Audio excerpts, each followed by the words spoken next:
Welcome to the InfoWars Nightly News. It is Tuesday, February 25th, 2014, and I'm Leanne McAdoo. Well, U.S. regulators are weighing today the safety of a new technology that aims to eradicate genetic disorders in children by combining the DNA of 3 people, not 2. That's right. This new technology is going to have 1 father and 2 mothers, which some people say could lead to designer babies. Now, this procedure is basically going to take a healthy donor DNA and take out the material that'll be from the mother, which would determine things like hair color and intelligence, and then splice that with the healthy mitochondria DNA from the donor's material. So this isn't the first time that scientists have attempted to disrupt the actions of mitochondria DNA to help fight disease, nor is it the first time the FDA has considered the issue. From 1997 to 2003, about 30 children worldwide were born using a method that injected donor mitochondria DNA into eggs after they were fertilized. Now, the first baby born with this technique was reported in 1997. But in 2003, the FDA told fertility clinics that genetically manipulated embryos were considered a biological product and subject to regulation. So there's the catch. They're considered a biological product subject to regulation, much like we saw Monsanto patented their seeds. Are they going to patent these kids? I mean, are they going to be afforded the same rights as your average person? Because they're not considering them a real human. They're considering them a product. Where does it end? Now, before you think that scientists are going to start doing some weird stuff with these designer babies, think again. They've already begun working on this technology. We've already seen what scientists are willing to do when they play God. They've taken spider silk and injected it into goats and made these spider goats that give this bulletproof material, and they have no problem eradicating the honeybees with their genetically modified foods.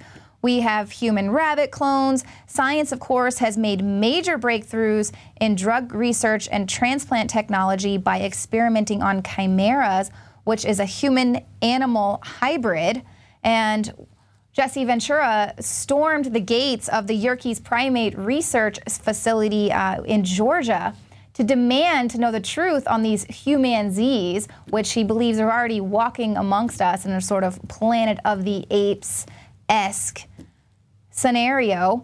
But where does it end? And the fact is, if these children end up having other children, what's to say that there's not going to be some new sort of genetic disease that is the result of this? Mother Nature has a way of filling in the gaps. We've reported before on how the influenza vaccine, children getting the influenza vaccine are now coming down with stronger and more virulent forms of the flu.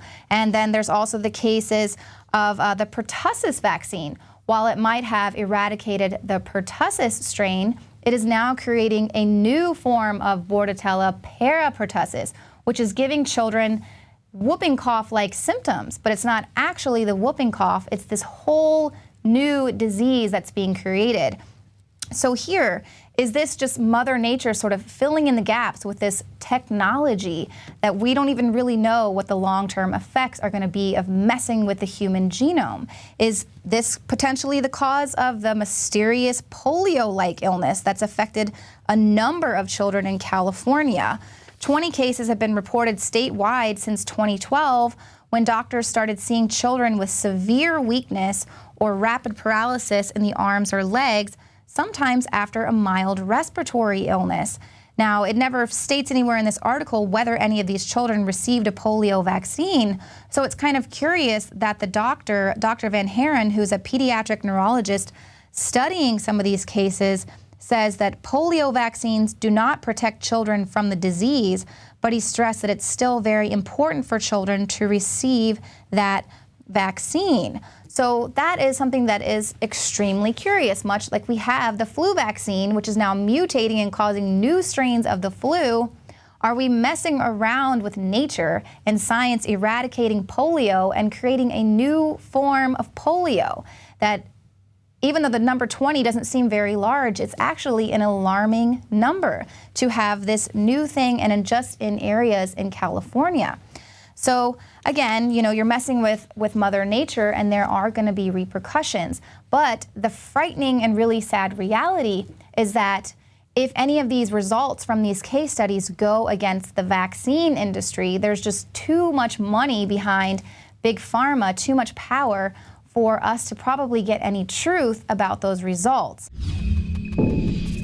The globalist social engineers are not just targeting us with propaganda. They are manipulating our genetics. We are being targeted at every level by estrogen mimickers that lower our testosterone and other hormones and natural compounds that the body needs. After consulting top doctors, nutritionists, pharmacists, and others, we have developed what I believe is the ultimate non-GMO organic super male vitality formula sourced from powerful organic herbs and then concentrated for maximum potency. Super Male Vitality was developed to activate your body's own natural processes instead of using synthetic chemicals. Super Male Vitality by InfoWars Life is so powerful that I only take half the recommended dose. For a limited time, we are offering 15% off Super Male Vitality at InfoWarsLife.com to introduce you to this powerful supplement. Visit InfoWarsLife.com today to secure your Super Male Vitality. InfoWarsLife.com.